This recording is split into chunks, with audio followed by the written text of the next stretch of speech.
Drug wars. They've been declared on local, regional, and national levels. We seized our heroin. 69 tons of marijuana. We are not going to allow the cartels to take over the United States. I have authorization to fire into your vessel. In 2011, a group of world leaders, including 7 ex-presidents, set up the Global Commission on Drug Policy to end the 40-year war on drugs. But wars are easier to start than they are to finish.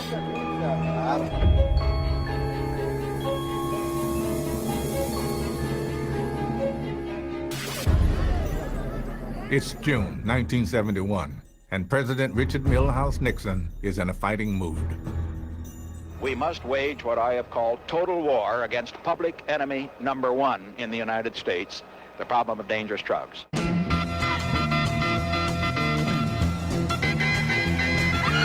That was a time where you had both rising levels of sort of crime, and there was more sort of agitation around civil rights and all of this. You also had the hippies, and you had marijuana, you had the counterculture. And Richard Nixon saw himself as speaking for the silent majority, the silent middle class. The answer for a country already fighting one war in Vietnam? Another one, on drugs, to combat the number of Americans using illegal narcotics. What really tipped Nixon over was starting in 1970. There became a tremendous amount of intravenous heroin use in Vietnam, and that really kicked him over. I shall soon propose a revision of the entire federal criminal code, which will give us tougher penalties against drugs and against crime. But the war on drugs would not be confined to the United States. In order to stem the production and supply of illegal narcotics, America has sought, even insisted upon, help from the rest of the world. The American government convinced the United Nations and the other governments that the main goal for United Nations would be in the area of drugs to zero drugs, to avoid any kind of drug. And secondly, that the instrument to get this goal was repression, war on drugs. The UN Conventions on Drugs amounted to a global ban on producing, transporting, selling, and possessing any drug classified as illegal. And it set in stone an attitude to narcotics that has lasted for decades. So in the crusade for a drug-free America, the next step is to enforce a policy of zero tolerance of illegal drug use. So when we say no to drugs, it'll be clear that we mean absolutely none.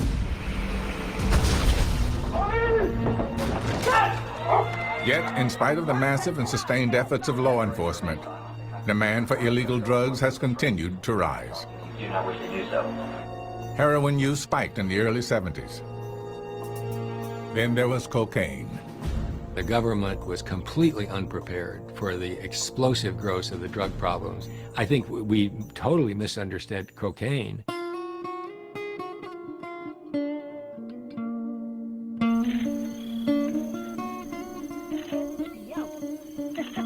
Originalmente Colombia era el país donde se procesaba, pero la producción estaba en Bolivia y en Perú. Después también se empezó a cultivar en Colombia y los carteles de la droga se fueron volviendo muy poderosos. America's insatiable appetite for cocaine made criminals like Pablo Escobar the richest and most powerful of all time. Escobar's cartel was smuggling 15 tons of cocaine a day into the U.S., and in 1989, Forbes magazine declared him the 7th richest man in the world, worth an estimated $25 billion. Cesar Gaviria was president of Colombia during the state's fight against Escobar.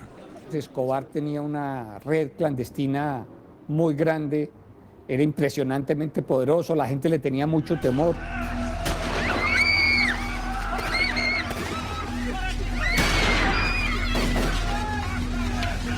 Más que corrupción, la gente le tenía intimidada a toda la sociedad. Escobar's policy of dealing with law enforcement was plata o plomo, a bribe or a bullet. And when the U.S. and Colombian governments finally took him on, the ensuing struggle made Colombia the murder capital of the world, with over 52,000 violent deaths in 2 years. and even the president wasn't immune. Una de estas organizaciones alimentada por el narcotráfico tuvo a mi hermano secuestrado bajo tierra sin poderse mover durante 3 meses sin cambiarse la ropa, salió completamente traumatizado, paralizado, fue una cosa muy traumática. Hace un par de años las FARC, que son hoy el principal cartel de droga de Colombia, mató a mi hermana tratando de secuestrarla para convertirla en un rehén y en una persona con la que pudieran hacer una negociación política. Y esto ocurre en todas las familias colombianas. O sea, todos han sido víctimas o de la guerrilla o del narcotráfico, y esa guerrilla está cada vez alimentada por droga. Escobar was finally gunned down by police in December of 1993.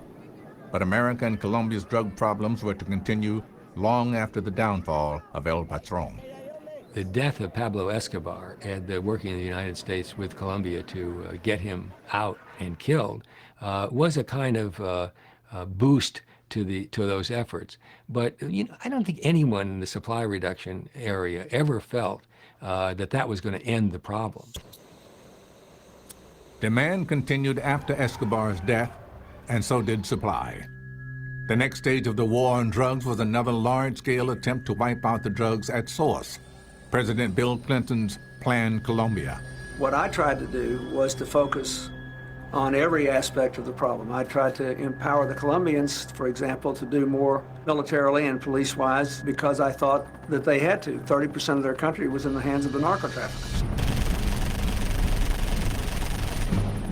The U.S. spent billions of dollars funding military operations in Colombia to cut off the flow of cocaine into America by eradicating Colombia's coca plantations. Colombia es el único país del mundo que fumiga aéreamente los cultivos de droga.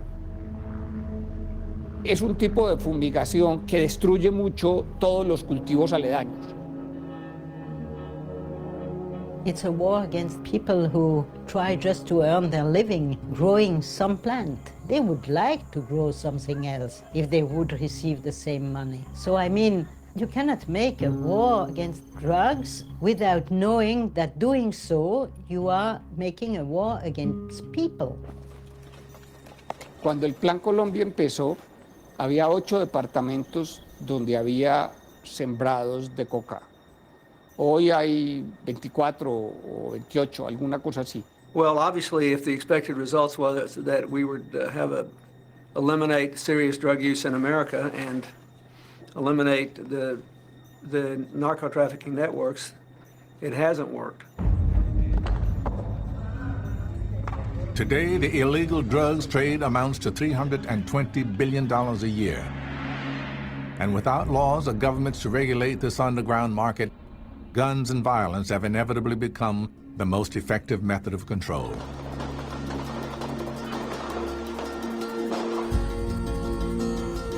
Eu sei o quanto é perigoso ir de helicóptero a algumas favelas. Você vai desviando, porque se acharem que é polícia, os traficantes atiram. As president of Brazil, Fernando Cardoso followed the prevailing thinking of his time and was a supporter of the war on drugs. On his watch, a new national anti-drug agency was established. Now, 8 years later, as chair of the Global Commission on Drug Policy, Cardoso is back to see for himself what the fight against narcotics has done to favelas like these. Let me tell you very frankly, when I went to visit some of the favelas in a very violent part of Rio, I was a little bit afraid. I had no security, because a precondition of being accepted into these neighborhoods is to go without guns. They have the guns, not me. Há 60 anos era 22, 32. Arma. É. Aí veio, há 40 anos já começou oitão, pistola, 12 de cano cerrado. Aí depois veio fuzil, metralhadora, HK, AK-47 e assim vem. Ou seja, para você faz uma ligação direta entre o tipo de arma, a entrada da arma e a mudança do tráfico. É isso aí. Cada vez que mudava de um tipo de arma para o outro, era outro traficante, era outra pessoa, era outros. Isso era outra aumentava também a capacidade de venda e tal ou não? Aumentava mais a criminalidade. A criminalidade, né? a matança. Mais a matança.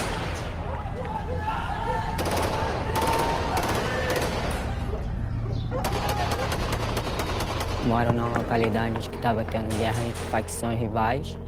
Aí eu saí com a minha namorada, eu tinha ido a uma festa. Foi a hora que aconteceu. Eu tomei um tiro, não sei da onde, não vi da onde. As pessoas que pagam, as pessoas mesmo da comunidade que não tem nada a ver, sempre são os que levam sempre a pior. Aí fiquei desse jeito. Tinha 18, 19 anos. When I was in favelas, what struck me was, first of all, the humanitarian situation. People. It's not difficult to understand how violence and use of drugs is, devastating people. It's terrible. When I was in office in Brazil, of course I was aware of the situation of drugs, but I was convinced that through repression it would be possible to stop the production of drugs. But I was wrong at the time.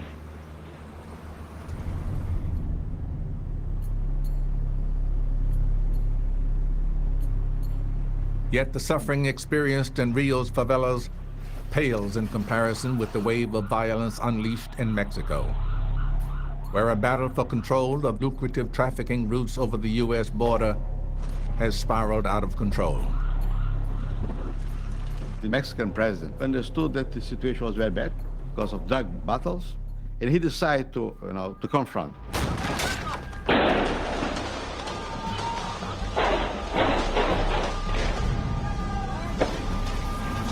America's Merida Initiative, known to critics as Plan Mexico, has seen President Calderon spend over $1 billion on the Mexican drug war since 2008. More than 50,000 soldiers and federal police are now actively involved in the fight against the cartels. But as in Colombia before it, the violence has exploded as the drug cartels fight against the police, the army, and each other. It's President Calderon's decision to declare war on the cartels back in 2006 and to use the army against them that I think has generated the violence. I think that the war has created the situation. The situation did not create the war. The problem with this is that the Mexican military is not trained for this. It's not trained for police missions, and this is a police task. And you're asking it to fight a war it cannot win, and it knows it is not winning.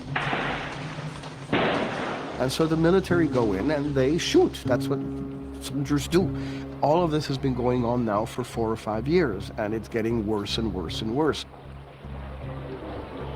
Since President Calderon declared his war on drugs in 2006, there have been over 47,000 drug-related murders in Mexico.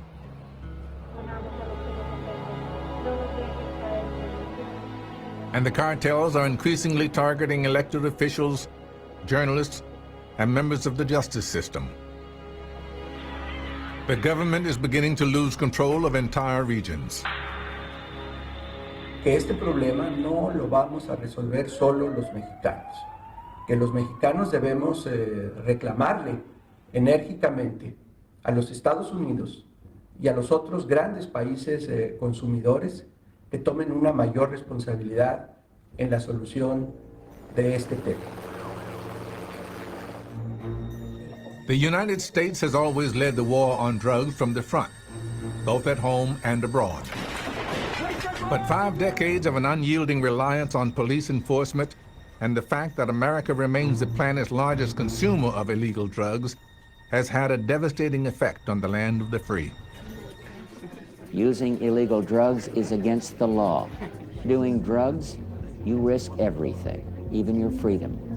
If you do drugs, you will be caught. And when you're caught, you will be punished. Some think there won't be room for them in jail. We'll make room.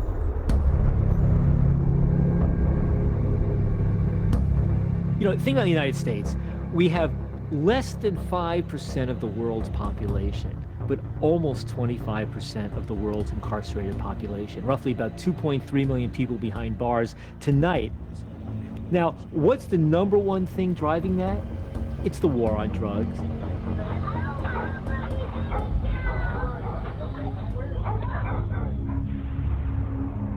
A kilo of pure cocaine costs $1,000 when it leaves a Colombian plantation. By the time it reaches the street in the U.S., it can be worth over $170,000. The illegality of drugs creates a situation where they're expensive. Now, if you're a wealthy person, then maybe you can afford your own addiction. But the vast majority of street users resort to crime or prostitution or their own drug dealing to support their own addiction. A heavy user of heroin or cocaine has to spend up to 10 times more per week than a heavy user of alcohol or tobacco. It's not that cocaine, heroin, marijuana cost any more than alcohol or tobacco to produce. Think about it. If tomorrow people could get heroin or cocaine legally from a store, and tomorrow you could only get alcohol or cigarettes from the black market, then all of a sudden very few people would be committing crimes in order to support their heroin or cocaine habit, and lots of people would be committing crimes to support their alcohol or tobacco habit. What the war on drugs has done, it's created this massive prison industrial complex in America. In 1970, there were about 330,000 prisoners in the U.S. Now there are 2.3 million, and we somehow consider that normal. 2.3 million prisoners is more than any other country in the history of the world ever. We have more prisoners than China, and they have 1 billion more people than we do. We have more prisoners than soldiers, but there are more prison guards than there are U.S. Marines. This level of incarceration has just taken on a life of its own. We know that people can be rehabilitated, but the truth is, most of these people who are minor offenders who get sent to prisons get no rehabilitation. If you didn't have a drug habit going in, you leave going with a drug habit. There was so much drugs in prison, it was unbelievable. You could get any kind of drug you want in prison. If you can't control drug use in a maximum security prison, how could you control drugs in a free society?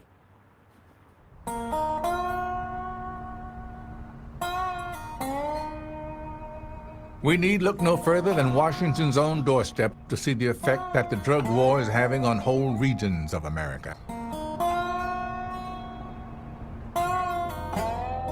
In 1950, Baltimore City had over 1 million inhabitants.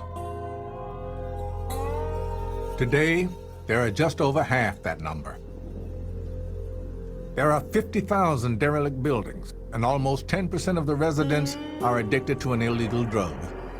I can remember the night that my sister was burned. My mother's house caught fire. It was a result of my youngest brother being high for heroin. So, she lived for 3 weeks and she died. And that night that we buried her, a friend of the family came past and he told me, he said, here, he said, try this. And I said, what is that? He said, just try it, it'll make you feel better. It was like this warm feeling just went through my whole body. And it was like, where has this been all my life, you know? And what it was heroin. I think before I realized it was a problem, it was like years had went past. I lost everything. I would go in department stores and I would steal. And I got locked up a couple times. By the time I had got to that point, I was really tired. You know, I wanted a way out, but I didn't know how, you know, or what I was gonna do to stop. There are 600,000 people in this city. In 2007, there were 100,000 arrests.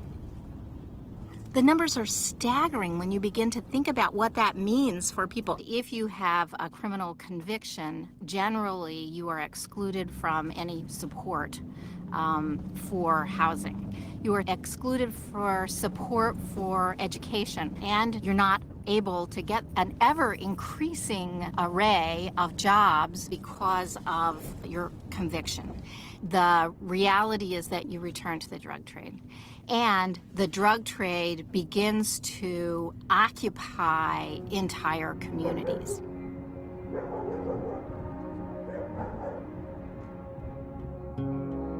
In the neighborhood I policed, men who are born there have about a 12% chance of getting murdered in their lifetime.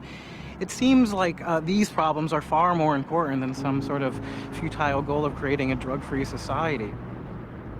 People should care more about all these deaths, and by and large, the vast majority are related to prohibition.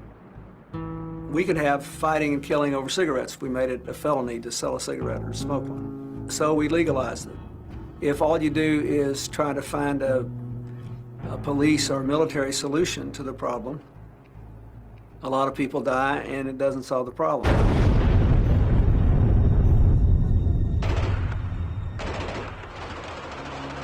But repressive drug policies and their grave consequences stretch far beyond the Americas. Amid the chaos of war, Afghanistan has emerged as the main producer of heroin in the world. Afghanistan has become like the Walmart of dope. The quantities of drugs that are moving out of Afghanistan regularly are simply colossal. They are unimaginable. They make the quantities that Pablo Escobar moved look like child's play. A major use of the enormous profits from the production of poppies and therefore heroin goes to the Taliban to finance their illicit operations in subjugating people and in punishing people. But U.S.-led efforts to cut off Taliban funding by eradicating the poppy crops have in fact driven farmers into the arms of the insurgents. In this incredibly insecure, lethally uncertain environment, the one crop that they could depend on to bring in enough money to live off, the United States came in to help destroy that. And of course, once they had lost their source of livelihood, they were then much more open to being persuaded by a Taliban recruitment officer here to take a rifle, take some dollars for the day, and go and shoot at British, American, Afghan soldiers.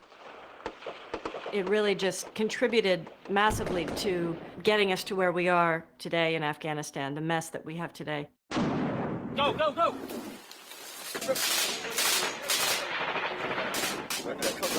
Just cut round with it. The thing that sticks in my mind was a direct order to find pictures of burning opium. How can any military task involve taking a picture of burning opium? And I think it is indicative of who was requesting this. This was someone whose prime motivation was counter-narcotics rather than the counterinsurgency campaign or the benefit and well-being of the people of Afghanistan. Under the Obama administration, the official counter-narcotics policy in Afghanistan has shifted away from eradication. But with the announcement that U.S. and NATO troops will be withdrawn in 2014, calls for widespread eradication of the poppy are growing, and not only from the West.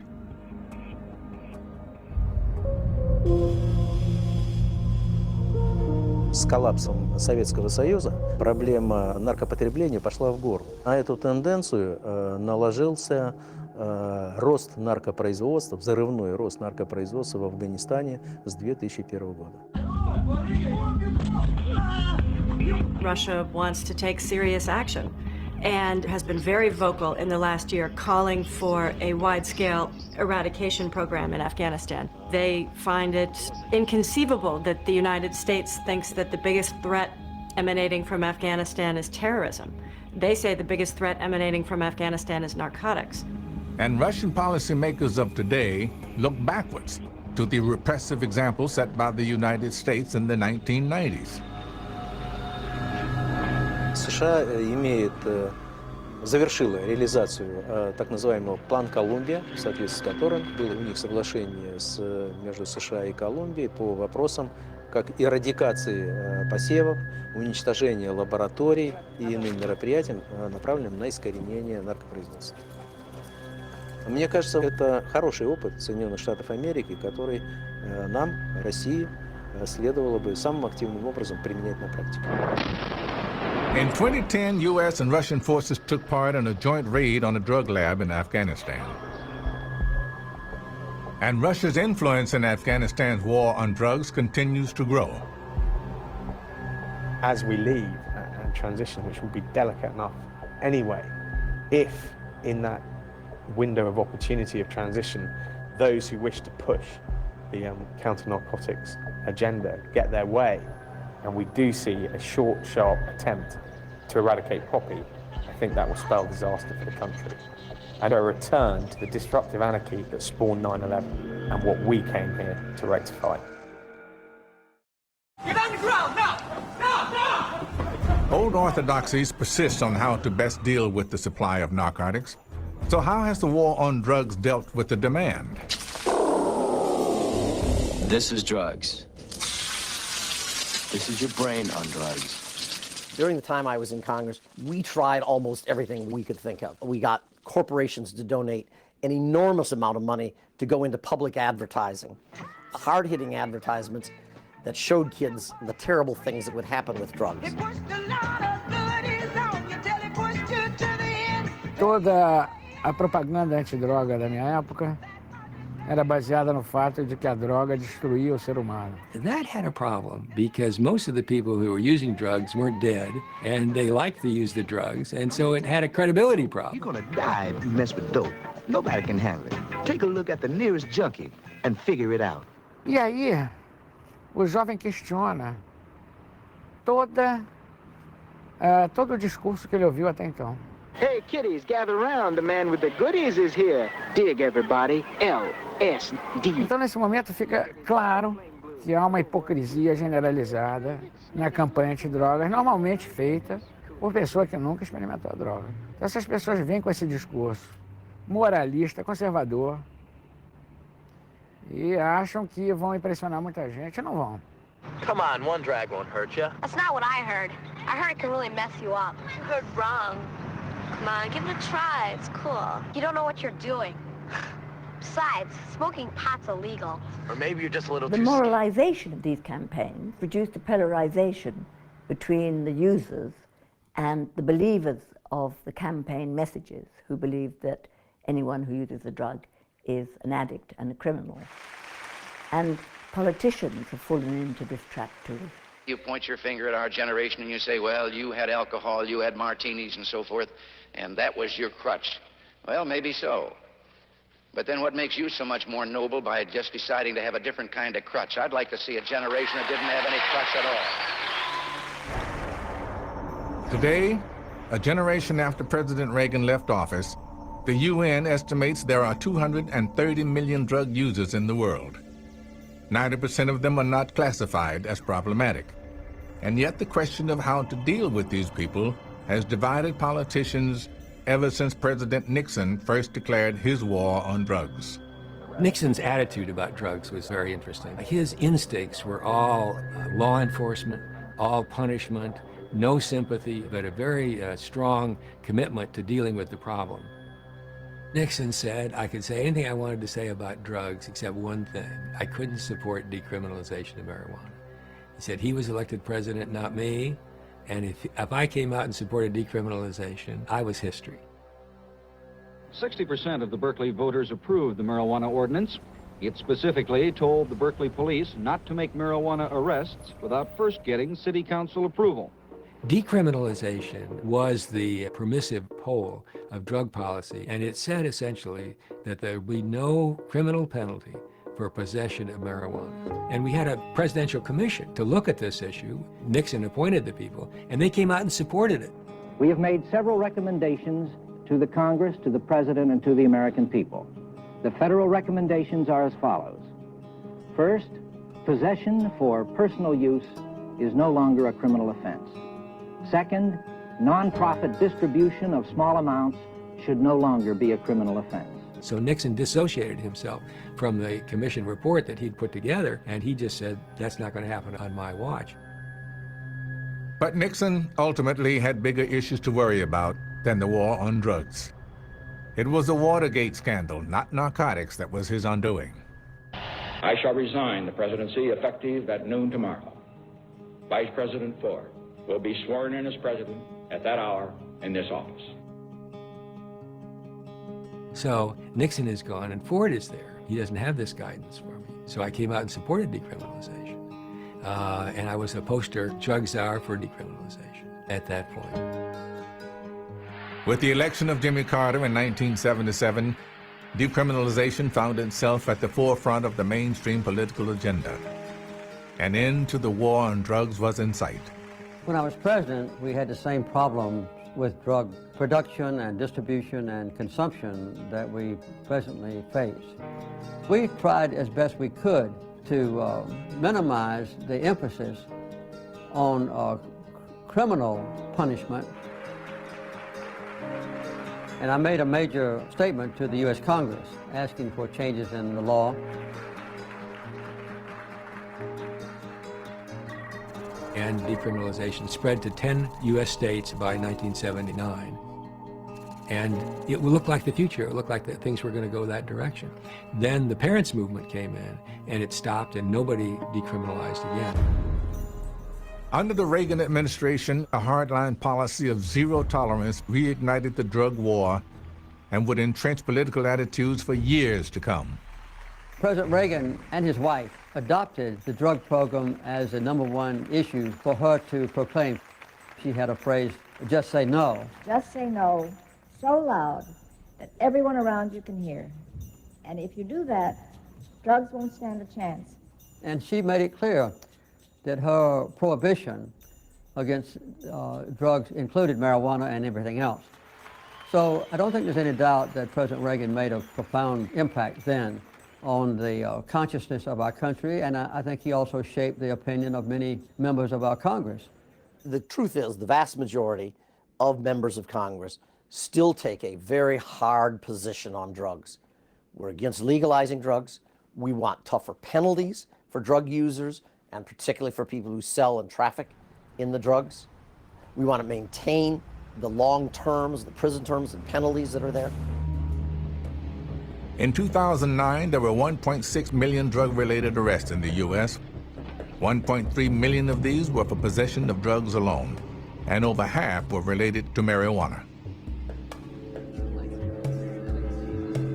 I personally fully disagree with the U.S. saying that they are being successful just because they have more people in jail or they have more sentences against traffickers than they had 20 or 10 or 5 years ago.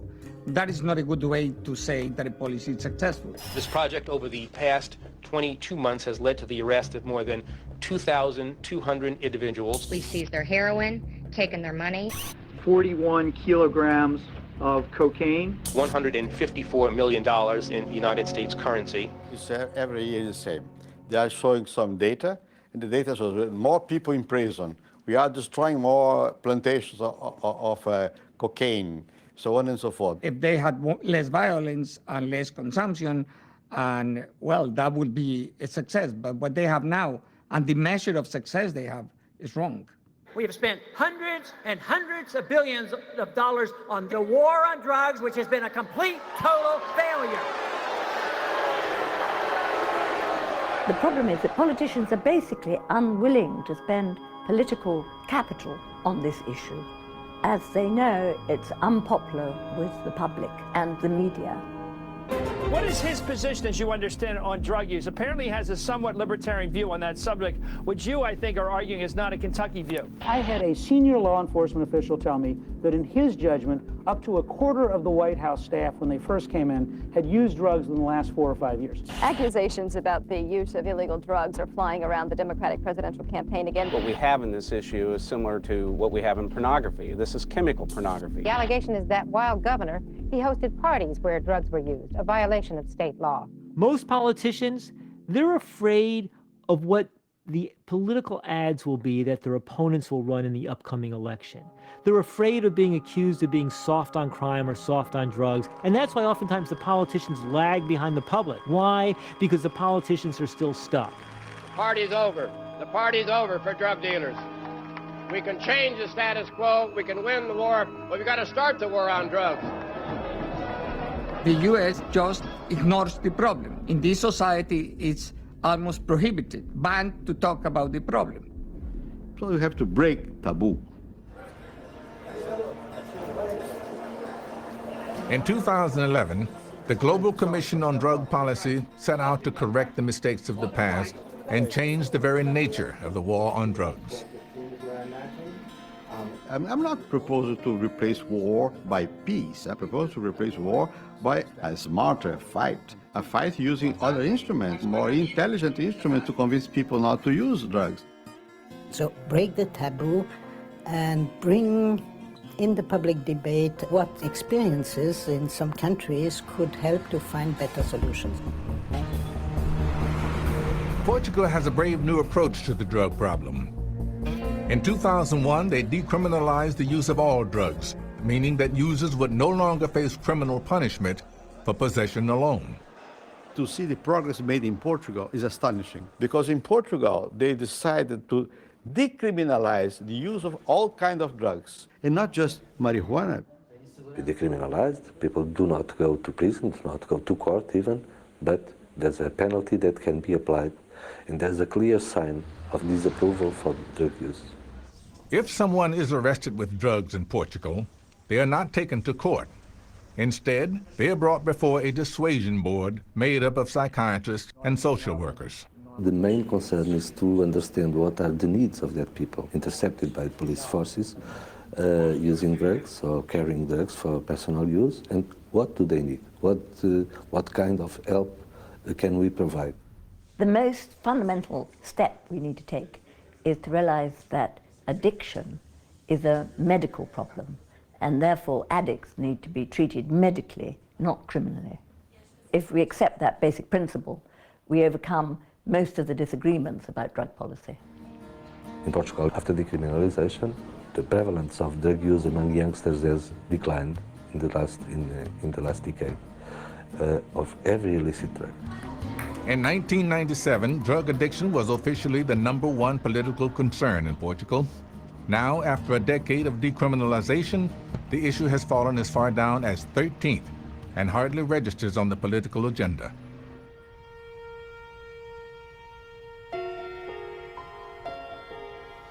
And even more radical steps have been taken elsewhere.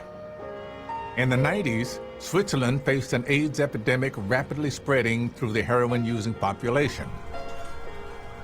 It was clear in Switzerland that repression was not the way, that repression was a part of the problem, that repression was a cause of the dissemination of AIDS, that repression was a cause of the deaths of young people by overdoses. As president, Global Commissioner Ruth Dreyfus called for a series of dramatic solutions to the epidemic, including medically prescribing clean needles and heroin to addicts who couldn't kick the habit. How can you speak with people about the problem of drugs if they are addicts, if they are under the threat to be arrested? It's absolutely clear that you have to go to the people, and in order to go to the people, you have to accept in a certain way the people as they are. In Switzerland, the number of injecting drug users with HIV/AIDS has been reduced by over 50% in 10 years. And the model of putting health before punishment is gathering momentum. I think there should be safe places where people who have addiction could come and not think they're going to be arrested, and will have basic needs met. I have experience with this, including personal experience. I had a brother who was addicted to cocaine. So I know a lot about this. I understand more than most people do what is involved. Well, dealing with human beings. So we are not just dealing with criminals. The users, very often, they want to escape from the situation. They have no instruments. So why not to give a lift to them? Who are the addicts? Our children. I mean, people we love, people we would like really to bring back in the normal life.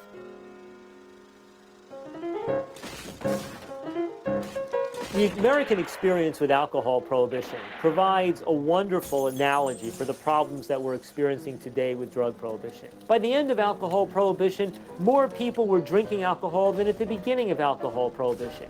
And at the same time, you now created Al Capone, and organized crime and violence and corruption, and young people looking up to bootleggers as role models, and shootouts and violence in the streets.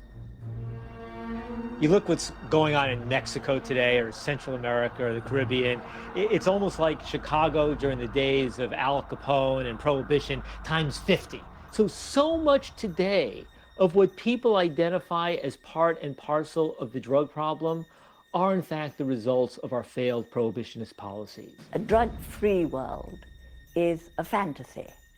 The war on drugs didn't do away with people's desire for drugs.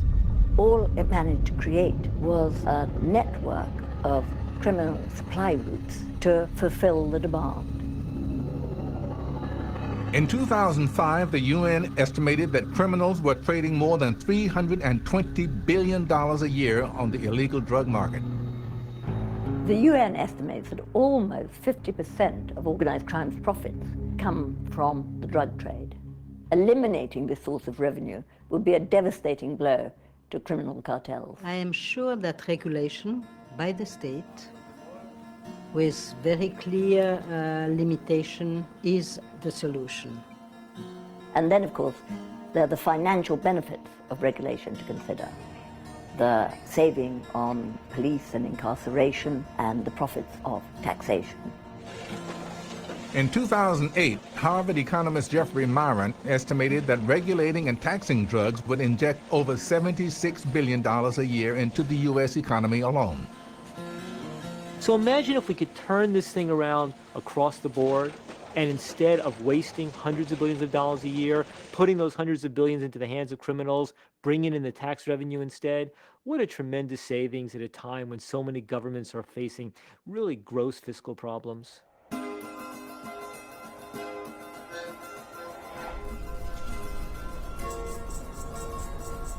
A country that has already moved in this direction is Holland, where it is in practice legal to buy and sell small quantities of cannabis in coffee shops. Today, ex-Brazilian President Fernando Cardoso has come to see this for himself. You are not allowed to advertise cannabis. You are not allowed to sell any hard drugs. You're not allowed to sell cannabis to people under 18 years old. You're allowed to have only 500 grams in stock as a coffee shop, and don't sell more than 5 grams a day to one person. The good thing about the business in soft drugs and cannabis in the coffee shop is that it's without any violence. And what have been the consequences regarding the users? Well, people might think that it would have led to a sharp increase in cannabis use, because in practice it's free available cannabis. But you will see, if you look at the statistics, that the consumption is quite comparable with surrounding countries. In spite of Holland's liberal cannabis laws, consumption rates are lower than in surrounding countries like France, Germany, Denmark, and the UK. But would a legally regulated market open itself to big business like alcohol and tobacco did in the past? New Bel Air, so refreshing. Winston tastes good like it should. Change to Winston, you'll change for good. 'Cause Winston tastes good like a cigarette should. Look, no one wants their drugs free for all. We need to regulate and control how drugs are produced and sold. No advertising, no selling to minors, labeling dangers. And in fact, tobacco policy today actually shows how effective regulation and good education can be. We need to regulate drugs the same way we regulate normal cigarettes. In many ways, those are great success stories. We've reduced use by half over a generation or two. If we could do that with heroin and cocaine, that would be a great victory. The fact of the matter is, when a drug is really dangerous, smart education and smart regulations can reduce use very, very substantially. E aí você tem que ser honesto na sua abordagem. Seja aberto, seja honesto. Diga isso, realmente a droga é fantástica, você vai gostar. Mas cuidado, hein? Porque você não vai poder decidir mais nada. Basta isso, basta isso.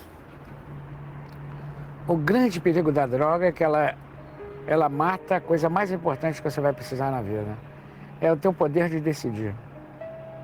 A única coisa que você tem na sua vida é o seu poder de decisão.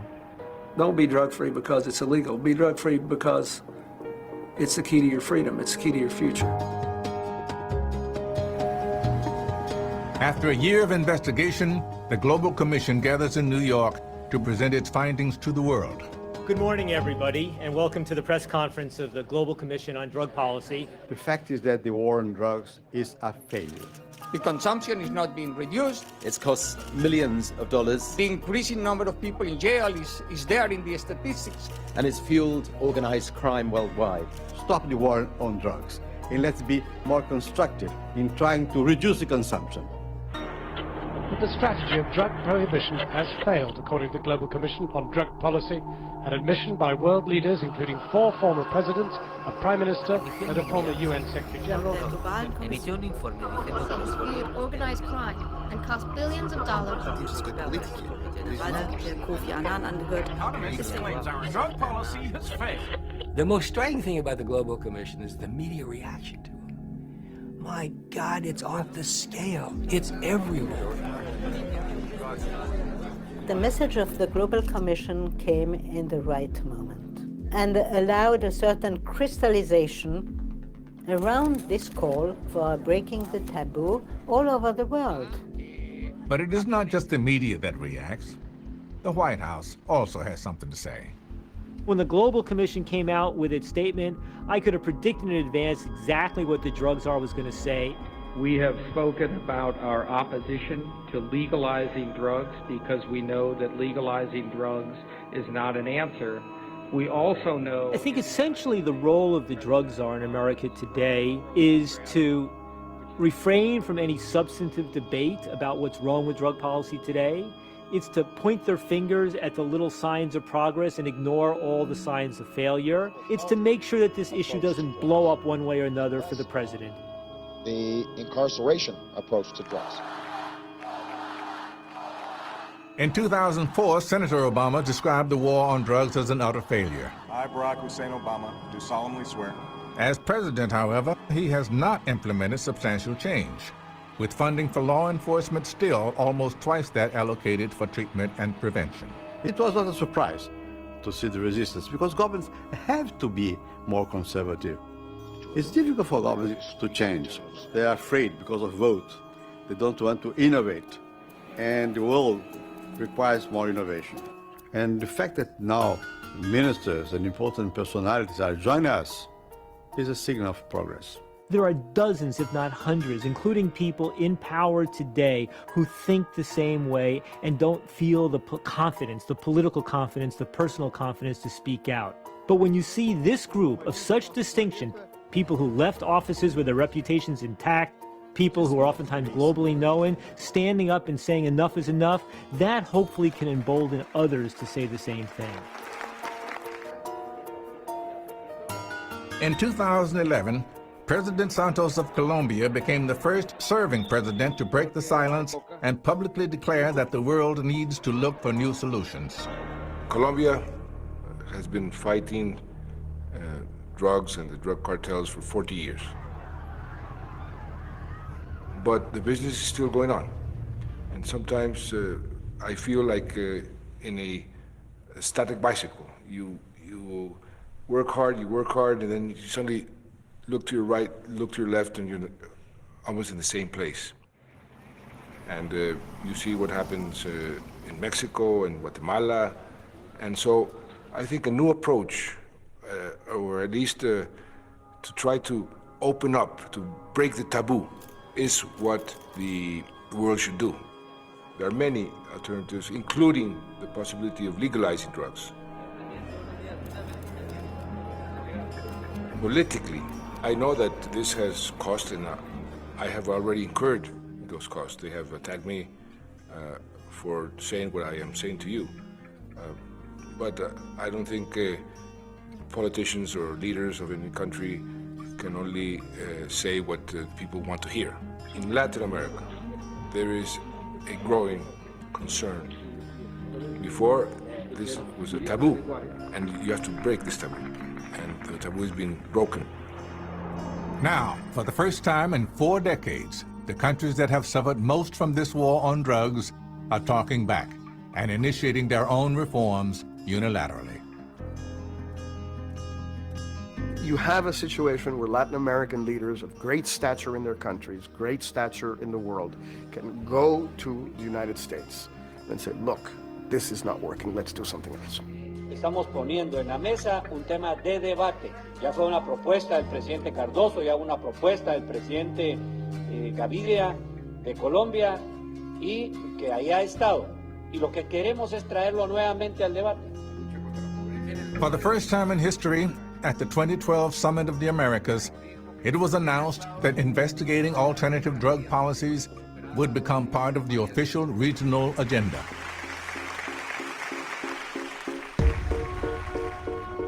The truth is that the war on drugs is a war fought inside the heart and mind of everybody who thinks of using them. But I know that lives can be saved, that they're worth saving, that it's never too late to start.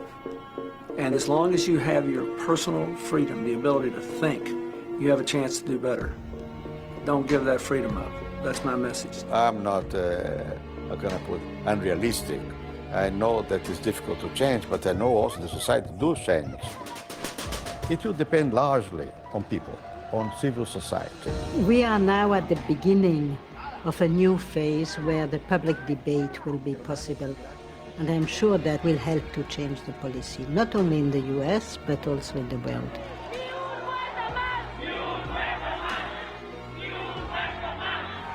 It depends heavily on people's pressure for governments to change.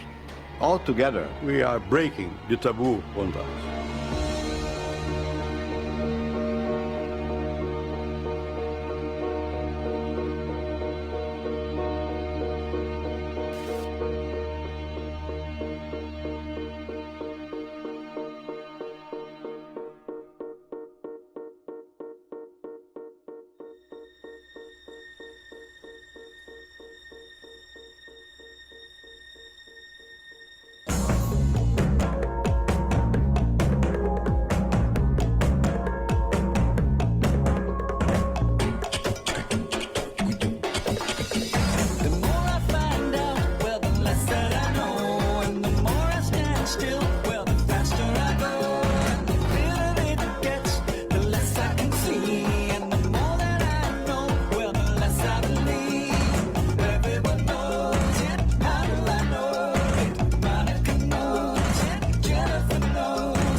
So now we're going to have a panel discussion with Amanda Fielding of the Beckley Foundation, John Gilmore, and Annie Mashon, who is the European Director of Law Enforcement Against Prohibition, or LEAP.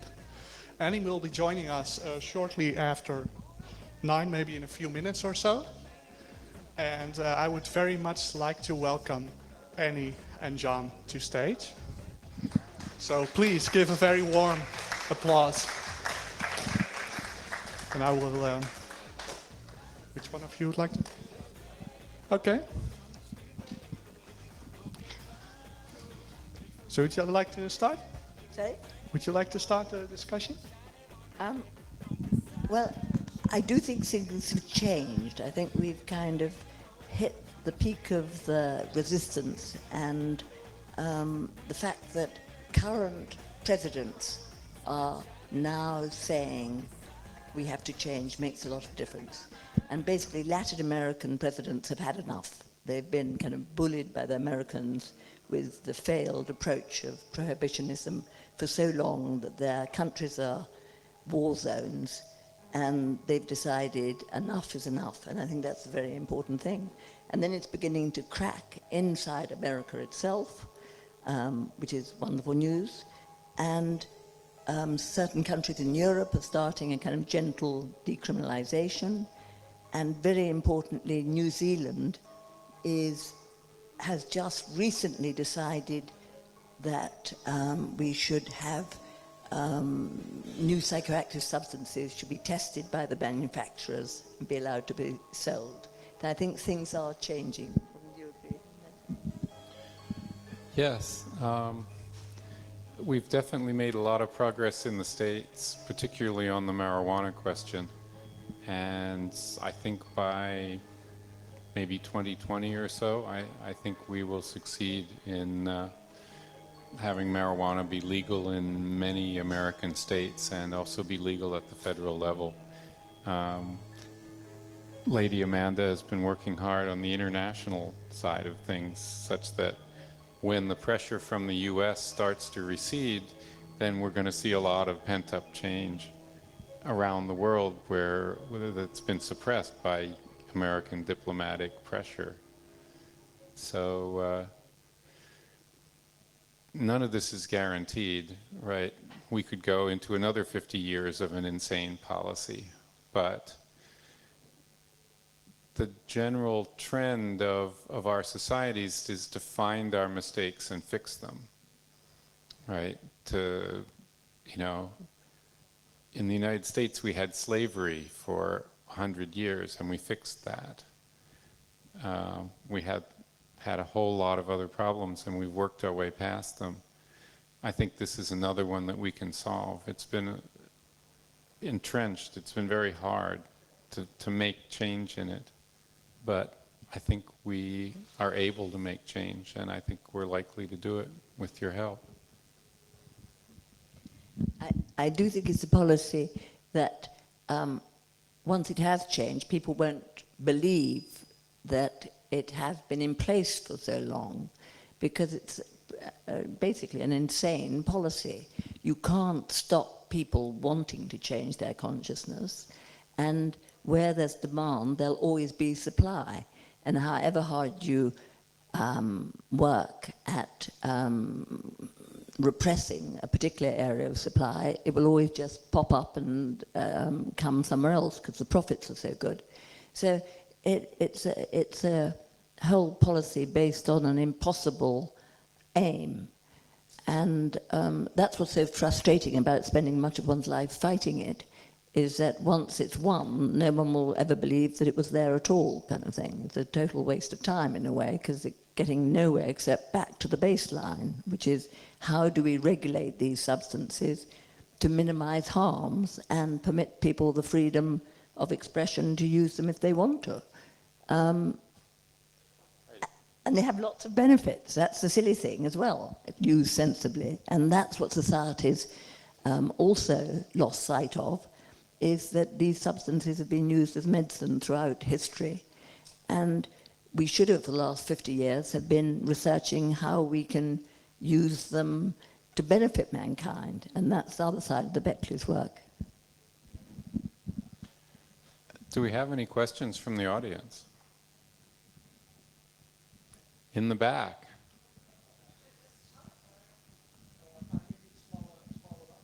Yes, yes, please do.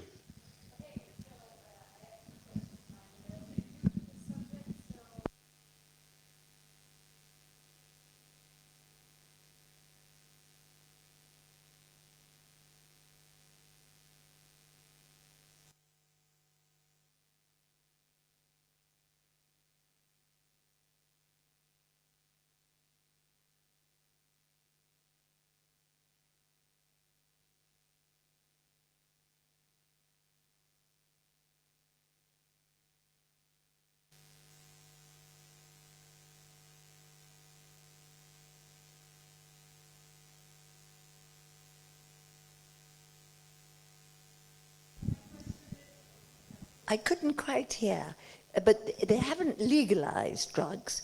They've decriminalized them, which is quite a difference, but it's definitely a great big step forward.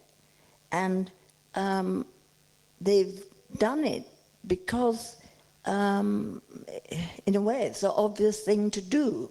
And a very good man led the movement, and he was frightened it going to be turned back when the government changed, but actually they kept it, because it has been noticed that with this new system, there are less harms, there are less people using, less young people using heroin, and actually less people using all drugs than in the rest of Europe. It's partly the criminalization which encourages young people to use it. So it's a very good model for other countries to study, because basically most of the things you test on have shown a positive reaction. So governments like the UK government go there and study Canada and can study Portugal and can see basically it's positive. And the Czech Republic have done the same, and other countries are beginning to move in the same direction. So one of the interesting things about the drug issue is that there are a lot of things we don't know about how it works. It's like we can measure that fewer people in Portugal are using drugs, but we don't know why. And part of why we don't know that is because almost all the funding for studying drugs and their effects come from governments, and they come from governments that are repressive on the topic of drugs. So in the United States, for example, it's a little hard to believe, but the people in Washington spend more than $1 billion a year funding scientists to study drugs. But they're not allowed to study anything about drugs. They're only allowed to study how drugs are bad for you. And they're not funded to study like new drugs. They're funded to study drugs that are already illegal. So this whole $1 billion a year thing is basically a scam that tries to justify the existing policy by saying, see, look, we spent $300,000 proving that this drug that we made illegal is bad for you. Right? But if you want to find out why did the teenagers in Portugal smoke less pot this year than they did last year, they don't want to find that out. So no one's going to pay no one's going to pay researchers to figure that out from this $1 billion pot in the US government. Yes? How far is the question of what? Religion?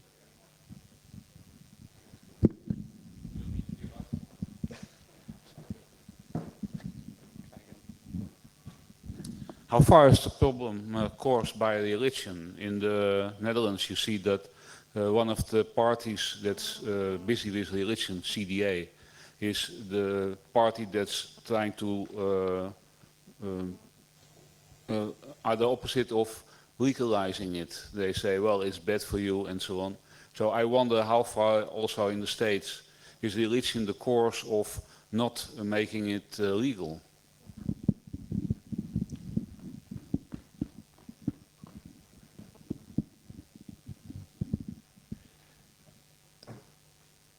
It seems to me in the States that opposition to drug law reform mostly comes from groups that have that are currently being paid to wage the drug war.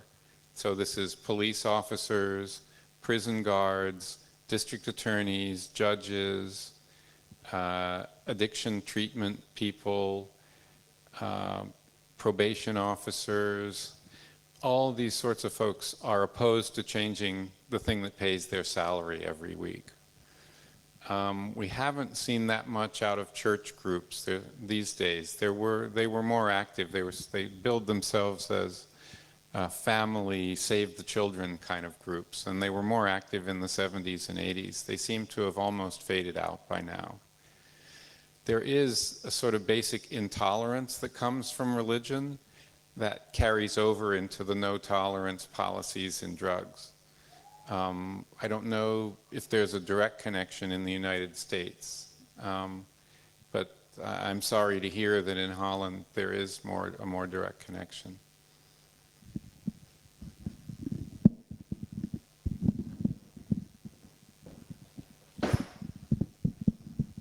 Good evening and thank you for being among us. One thing that I find a bit confusing is some of the terminology that I encountered in previous talks on the subject at this conference. what I don't clearly understand is what is the difference between what is termed legalization and what is termed decriminalization. Could you please explain it as it is used within what your work as an activist for? Thank you very much. Decriminalization basically means that it's not a criminal offense if you're caught with personal possession. And that in itself is a great move forward, because in America, certainly, an enormous amount of people are sent to prison for possession. I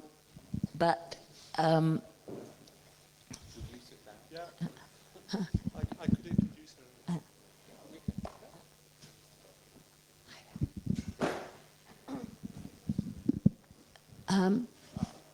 This is Annie. Yes, sorry I'm so late. I just had to do an interview on our TTV, so it rather interfered with our schedule. We're talking about decriminalisation versus legalisation. Absolutely. I'm involved, I work with Beckley. I'm very pleased to say that now. I have also been working with Law Enforcement Against Prohibition, which is a global organisation of judges and lawyers, prison governors, drug czars, police officers, and ex-spooks, which is what I am, who all through their personal and professional work know that the war on drugs, that prohibition has failed egregiously for decades and is causing global harm and violence and funding the biggest crime wave we've ever seen on this planet. And so I'm well aware of the arguments around decriminalisation. As Amanda was just saying, I think the issue of harm reduction and not persecuting the users is a fantastic step forward. However, it does not address the key issue, which is the prohibition driving the drug market underground. And that is used to fund organised drug cartels around the world, and it also funds directly over half the recognised terrorist organisations around the world. So this is causing massive international harm, both globally, to whole countries, and also, of course, to our communities, people who are users and then criminalised. So I think the next logical step, now we've got to the point where we can discuss openly decriminalisation and harm reduction, is then to have an informed, adult and fact-based debate about the next step, which is, of course, ending prohibition, regulating the market, and controlling it and protecting vulnerable people.